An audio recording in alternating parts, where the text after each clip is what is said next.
ଯେଉଁ ଲୋକମାନେ ତୁମର ନାମ ଏବଂ ଧନ ହେତୁ ତୁମ ପାଖକୁ ଆସନ୍ତି, ସମୟ ପରିବର୍ତ୍ତନ ହେବା ସହିତ ସେମାନେ ଚାଲିଯାଆନ୍ତି।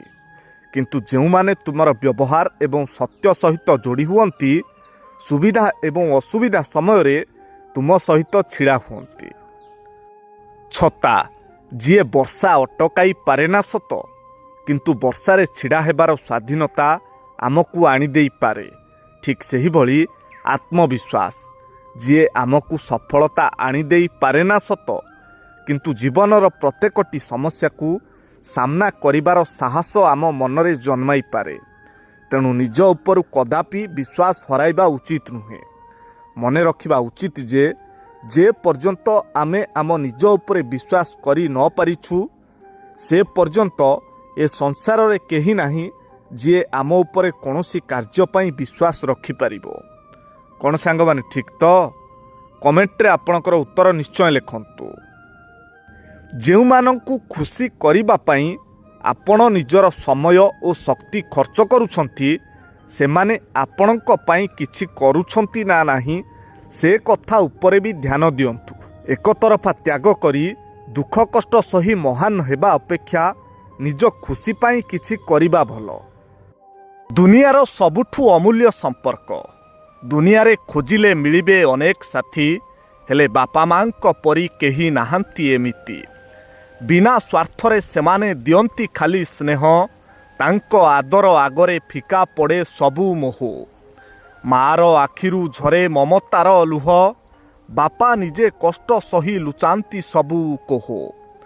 ନିଜେ ଖରା ସହି ଆମକୁ ଦିଅନ୍ତି ଛାଇ, ଏମିତି ଭଲ ପାଇବା ଦୁନିଆରେ ଆଉ କେଉଁଠି ନାହିଁ। ଯେତେ ବଡ଼ ହେଲେ ବି ଆମେ ତାଙ୍କ ପାଇଁ ଛୋଟ ପିଲା, ତାଙ୍କ ବିନା ଏ ଜୀବନ ଲାଗେ ଅଧା ଅଧା ଆଉ ଏକୁଟିଆ। ସତରେ ଦୁନିଆରେ ସବୁଠୁ ବେଶୀ ଭଲ ପାଉଥିବା ମଣିଷ ବାପା ଆଉ ମା' ହିଁ ଆମ ଜୀବନର ସବୁଠୁ ବଡ଼ ଆଶୀଷ। ଯେଉଁ ଲୋକମାନେ ତୁମର ନାମ ଏବଂ ଧନ ହେତୁ ତୁମ ପାଖକୁ ଆସନ୍ତି, ସମୟ ପରିବର୍ତ୍ତନ ହେବା ସହିତ ସେମାନେ ଚାଲିଯାଆନ୍ତି। କିନ୍ତୁ ଯେଉଁମାନେ ତୁମର ବ୍ୟବହାର ଏବଂ ସତ୍ୟ ସହିତ ଯୋଡ଼ି ହୁଅନ୍ତି, ସୁବିଧା ଏବଂ ଅସୁବିଧା ସମୟରେ ତୁମ ସହିତ ଛିଡ଼ା ହୁଅନ୍ତି। ଛତା ଯିଏ ବର୍ଷା ଅଟକାଇ ପାରେନା ସତ, କିନ୍ତୁ ବର୍ଷାରେ ଛିଡ଼ା ହେବାର ସ୍ୱାଧୀନତା ଆମକୁ ଆଣିଦେଇପାରେ। ଠିକ୍ ସେହିଭଳି ଆତ୍ମବିଶ୍ୱାସ ଯିଏ ଆମକୁ ସଫଳତା ଆଣିଦେଇପାରେନା ସତ, କିନ୍ତୁ ଜୀବନର ପ୍ରତ୍ୟେକଟି ସମସ୍ୟାକୁ ସାମ୍ନା କରିବାର ସାହସ ଆମ ମନରେ ଜନ୍ମାଇପାରେ। ତେଣୁ ନିଜ ଉପରୁ କଦାପି ବିଶ୍ୱାସ ହରାଇବା ଉଚିତ ନୁହେଁ। ମନେ ରଖିବା ଉଚିତ ଯେ ପର୍ଯ୍ୟନ୍ତ ଆମେ ଆମ ନିଜ ଉପରେ ବିଶ୍ୱାସ କରି ନ ପାରିଛୁ, ସେ ପର୍ଯ୍ୟନ୍ତ ଏ ସଂସାରରେ କେହି ନାହିଁ ଯିଏ ଆମ ଉପରେ କୌଣସି କାର୍ଯ୍ୟ ପାଇଁ ବିଶ୍ୱାସ ରଖିପାରିବ। କ'ଣ ସାଙ୍ଗମାନେ ଠିକ୍ ତ? କମେଣ୍ଟରେ ଆପଣଙ୍କର ଉତ୍ତର ନିଶ୍ଚୟ ଲେଖନ୍ତୁ।